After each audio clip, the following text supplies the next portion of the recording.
आप सभी अपने अपने कॉलेज से सीधे ज्वाइन किए हैं इंस्टीट्यूशन में, लेकिन आपके लिए कोई प्रशिक्षण की व्यवस्था नहीं की गई। जो भी आपके व्याख्याता हैं वो जितना आपको सिखाए हैं या आपने पहले से जो सीख के आए हैं उसी के आधार पर बर्ताव कराते हैं, लेकिन हमें ये करते हुए कोई गुरेज नहीं है या डर नहीं है कि हमारे वो व्याख्याता जो रिक्रूट होके आए हैं उसमें से 50% हमारे ही कॉलेज से गए, तो उन्हें भी क्या लैब आता है वो आप सबको पता है। फ्रेंकली तो आपके पास वो हुनर होना चाहिए कि आप हमें भी सिखाएं और हमारे छात्रों को भी सिखाएं, और उसके लिए आवश्यक है, परम आवश्यक है कि आपको खुद आना चाहिए। हम ये नहीं कहते हैं कि आपको ज्ञान की कमी है, बट आज के युग में हमारे पास जो वर्चुअल लैब में कंटेंट है,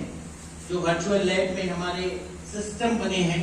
वो सारे वर्चुअल लैब सारे इंस्टीट्यूशन में हम लोगों ने खोज किया है, वो चल रहा है इंजीनियरिंग कॉलेज में भी, पॉलिटेक्निक में भी,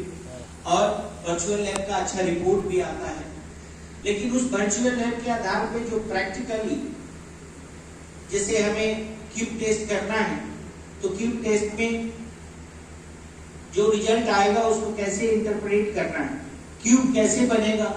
क्यूरिंग कैसे होगी, क्यूरिंग के और क्या तरीका है, वो जब लैब में देखता है लड़का तभी समझ पाता है। जब सीएनसी से मशीनिंग करता है, जब लेथ पे काम करता है, तो उसे पता चलता है, जब हाथ में ग्रीस नहीं लगेगा तब तक वो मशीनिंग नहीं समझेगा। फाइल करते समय जो हाथ में बोलते हैं ना गट्ठा पड़ता है, जब तक पड़ेगा नहीं तब तक फाइलिंग का महत्व नहीं समझेगी। वेल्डिंग में जब तक चिंगारी नहीं निकलेगी, वो जो चमकता हुआ नहीं दिखेगा, तब तक उसको वेल्डिंग समझ में नहीं आएगी। इसलिए आवश्यकता विभाग ने ये महसूस की। जैसे ही हम लोगों ने प्रस्ताव रखा, हमारे विभागीय सचिव महोदया ने, हमें याद है कोऑर्डिनेटर महोदया के साथ हम लोग बात कर रहे थे, और उन्होंने सहर्ष स्वीकार किया कि हमारे जो भी अनुदेशक हैं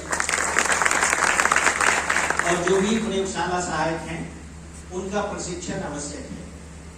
और उसी के इम्प्लीमेंटेशन में नीटर भोपाल के सहयोग से हम लोगों ने ये प्रशिक्षण का कार्यक्रम बनाया। उसमें हम बहुत धन्यवाद देते हैं MIT के प्राचार्य डॉक्टर इनके झा साहब का कि उन्होंने इतनी अच्छी व्यवस्था की है, और हमें उम्मीद है कि जो भी लैबोरेटरी इनके पास है वो सब लैब में आप लोग घूमेंगे, और ना केवल ये थ्योरी क्लास होगा बल्कि प्रैक्टिकली यहाँ पर क्या हो रहा है, कैसे हो रहा है, ये पीयर डिस्कशन से हम लोग समझ में आए। दरभंगा में क्या हो रहा है, मोतिहारी में कोई इंस्ट्रक्टर बोल सकते हैं हम ये इससे अच्छा कराते हैं, तो आप उनसे सीखें। इससे हम लोग ज्यादा सीखें ताकि हमें एक रूपता बनी रहे और हम उत्कृष्टता की ओर और एक कदम आगे बढ़ाएं। जैसा आज पूरे इंडिया में बिहार के टेक्निकल एजुकेशन के बारे में कुछ कहना नहीं है, वो सभी लोग जानते हैं कि यहाँ टेक्निकल एजुकेशन अच्छा है, उत्कृष्ट है। और अभी जो हाल के वर्षों में नीटर भोपाल के सहयोग से हम लोगों ने करिकुलम बनाया, हम लोग MBA की तरफ आगे बढ़ाया,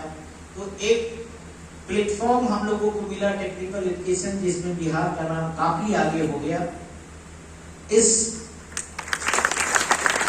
इसका सबूत सीधा सीधी ये है कि अभी टाटा मोटर्स की रिक्रूटमेंट हम लोगों ने स्टेट बोर्ड की तरफ से कराया था, और बिहार के फुल कैंपस के माध्यम से 1238 लड़के का प्लेसमेंट केवल टाटा मोटर में। जितने कंपनियों का HR है वो HR आके रिक्वेस्ट करती है, हम लोगों से टाइम स्लॉट मांगती है, और आप सबको पता होगा कि फुल कैंपस में हर बार हर सप्ताह एक न एक वैकेंसी पोस्ट होती है और आपके बच्चे उसमें फॉर्म भरते हैं। स्टेट बोर्ड के पोर्टल में न केवल पॉलिटेक्निक के स्टूडेंट्स के लिए, जैसा झा साहब ने बताया, इंजीनियरिंग कॉलेज के स्टूडेंट्स के लिए भी हम लोगों ने वो पोर्टल उपलब्ध करा रखा है, और जैसे ही कोई वैकेंसी आता है फुल प्लेसमेंट के लिए हम लोग डालते हैं। और फुल प्लेसमेंट में जो भी बच्चे काम करते हैं, जो हुनर सीखते हैं, जो स्किल सीखते हैं, उस पर ज्यादा